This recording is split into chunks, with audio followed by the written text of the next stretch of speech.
টাইপের coffee mug. এটা বোন নিয়েছে, সেটা নিয়ে যাবে বলে অফিসে। তো এটা হচ্ছে ভিতরে হচ্ছে এরকম স্টিল আছে, এরকম ক্যাপ আছে। এটা কালারটা সব থেকে সুন্দর, ভালো লেগেছে। বাকিগুলো বার করে নিয়ে একটা নিয়েছি। তারপরে লাস্টে দেখাচ্ছি। আর এখানে এমনি অর্ডিনারি কতগুলো জিনিস নিয়েছি। একটাই প্রজাপতি হার, একটা স্নান করার জন্য মগ, আর এখানে আছে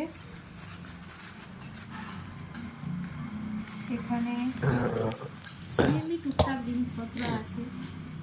এই সেট টিফিন, চিরুনি, তো এখানে চিরুনি, সেট টিফিন এইসব নিয়েছি। আর এখানে দেখো কন্টেনার নিয়েছি, এই আমার ছেলের খাবার রাখার জন্য। এই 3টে কন্টেনার নিয়েছি, আর দুটো কন্টেনার আর টিফিন বক্স টাইপের। এই টিফিন বক্সটা খুব সুন্দর, দেখো এরকম সিস্টেম, খুব সুন্দর লাগছে। এটা একটা নিয়েছি, আরেকটা গেলে আরেকটা নিয়ে আসবো। এটা আর টিফিন বেলা এখানে এগুলো হয়ে গেছে। আরেকটা আমি এখানে নিয়েছি, এখানে আমার বালিশের কভার নিয়েছি। তা আমি আমার ঘরে গিয়ে লাগাবো, ভালো লাগছে। হ্যাঁ, এটা কভার নিয়েছি, বালিশের কভার। আর এখানে হচ্ছে এমনি নর্মালি একটা জিনিস, একটা